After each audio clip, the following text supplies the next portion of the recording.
बच्चों, दादी माँ की मीठी आवाज फिर गूंजती है। जब रायजन और स्नोटेल ने स्वर्ण पंख पाया, तो उस पंख ने उन्हें सिर्फ इनाम नहीं दिया, बल्कि अगली मंजिल की चाबी भी थी। जैसे ही रायजन ने स्वर्ण पंख को अपनी हथेली पर रखा, हवा ने गोल चक्कर लगाना शुरू किया और चारों तरफ सुनहरी रेखाएं बनने लगी। आंखें बंद करते ही वो एक नए मैदान में पहुँचे। नीला आसमान, चारों ओर बादलों के टुकड़े और बीचों बीच एक विशाल पत्थर का द्वार। उस द्वार के ऊपर लिखा था, जो खुद को छोटा माने वही आकाश छू सकता है। रायजन ने चौंक कर स्नोटेल की ओर देखा। दादी माँ, क्या ये द्वार स्वर्ग का है? छोटे मन्नू ने बीच में पूछा। नहीं रे, ये है आकाश द्वार, एक रहस्य भरी जगह जहाँ सच्चा दिल ही रास्ता खोज सकता है। जैसे ही रायजन ने आगे कदम बढ़ाया, आकाश से सुनहरी सीढ़ियाँ उतरने लगी, लेकिन ये सीढ़ियाँ किसी और को नहीं दिख रही थी। केवल वही देख सकता था जिसने खुद को अभिमान से मुक्त किया हो। स्नोटेल ने जमीन सूंघी और गुर्राया। नीचे जमीन हिल रही थी। तभी बर्फ के बादलों से बना आकाश रक्षक, स्काई गार्डियन, सामने आया। एक बड़ा पक्षी जैसा राक्षस, जिसके पंख बिजली से बने थे। तुम यहाँ क्यों आए हो, छोटे मानव? उसने गरजते हुए पूछा। रायजन, मैं नागमणि की सच्चाई तक पहुँचना चाहता हूँ।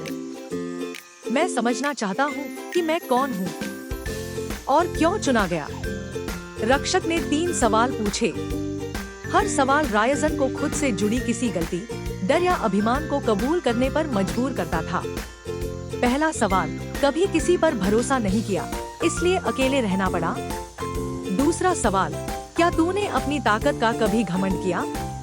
तीसरा सवाल, अगर तुम्हारे पास सब कुछ हो और फिर भी अकेले रह जाओ, क्या वो मंजिल सच्ची होगी? रायजन ने हर जवाब ईमानदारी से दिया, आंखों में आंसू मगर दिल में सच्चाई। स्काई गार्डियन मुस्कुराया, अब तू तैयार है। तभी उसके पंख खुले और उसने आकाश को चीर दिया। एक नई दुनिया की झलक दिखाई दी, जहां रंगीन द्वीप तैर रहे थे और बीच में एक चमकता हुआ नीला पत्थर, शायद वो ही नागमणि थी। लेकिन उससे पहले एक और रास्ता तय करना था, ज्ञान की घाटी, जहां रायजन को अपने अतीत की परछाइयों का सामना करना होगा। अब अगली कहानी में तुम जानोगे। दादी माँ की आवाज धीमी हुई। रायजन की परछाइयाँ और ज्ञान की घाटी का रहस्य। लेकिन वो कहानी अगली बार सुनाऊंगी।